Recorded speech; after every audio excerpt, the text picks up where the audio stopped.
Yes, as I just mentioned in my lecture, when I was 20 years old, I went from Madrid to Kabul and back, 20,000 kilometers in a Citroën de Chevaux. And for the following 20 or 30 years, I have been reading about Central Asia. And amazingly enough, over all these years, I never heard of the figure of Clavijo.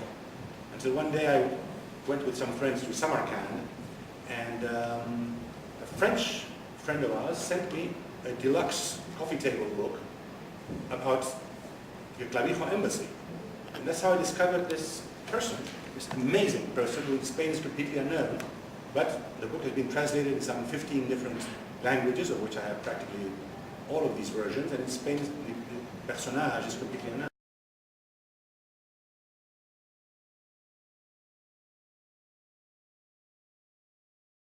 Well, the writing itself, the gentleman who writes this thing, or some people say that it wasn't him, but one of the priests that went with him, is of such extraordinary, it's a compendium of diplomacy, of architecture, of history, of ethnography, of geography. The style of writing is so accurate, it sounds like a notary describing everything. He sees all that they tell him. But when they tell him, he always states before it, they say that. So at every point in time, you know that if he sees something, if he's a witness, he describes it. But if he hears somebody else telling him, he says so. That's what I find the most incredible style of this gentleman.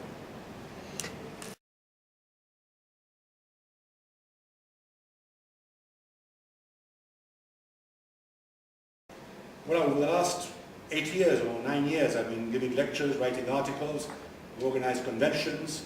I've done all sorts of things to make this person more popular. I've been limited success. It is true that some people attend my lectures and others read the articles. Nevertheless, I'm always surprised how unknown this person is. This incredible episode is known in Spain.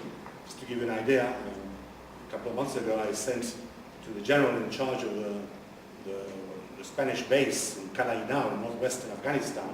I sent him a description of the Clavijo embassy and exactly the places he describes, just where Clavijo passes 600 years ago. Well, the Spanish Minister of Defense went by a month ago and indeed renamed the base of González de Clavijo. Well, it was mentioned the same day, the following day in the newspapers, but since then, practically nobody ever refers again to this base again as the González de Clavijo base. They refer to the Calainao base. So in my opinion, it's a conspiracy.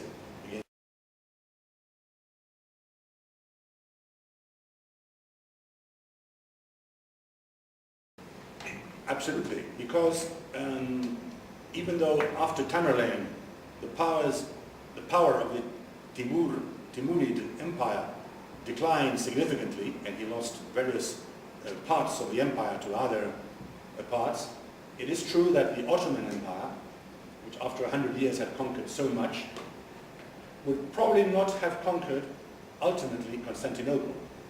Indeed, the Marquess of Lozoya, who was the direct descendant of the princess who was enslaved by Tamerlane in 1406 in the Battle of Nicopolis and liberated by Tamerlane in the Battle of Angora in 1402, this lady says that thanks to those two battles, in Europe, Turkish is not spoken. In other words, the impetus, the tremendous impetus of the Ottoman Empire was such that it was stopped only by these two battles, one where Bayazet won Nicopolis, one that Bayazet lost 6 years later in Angora. And for the next 50 years, the Ottoman Empire also was stopped.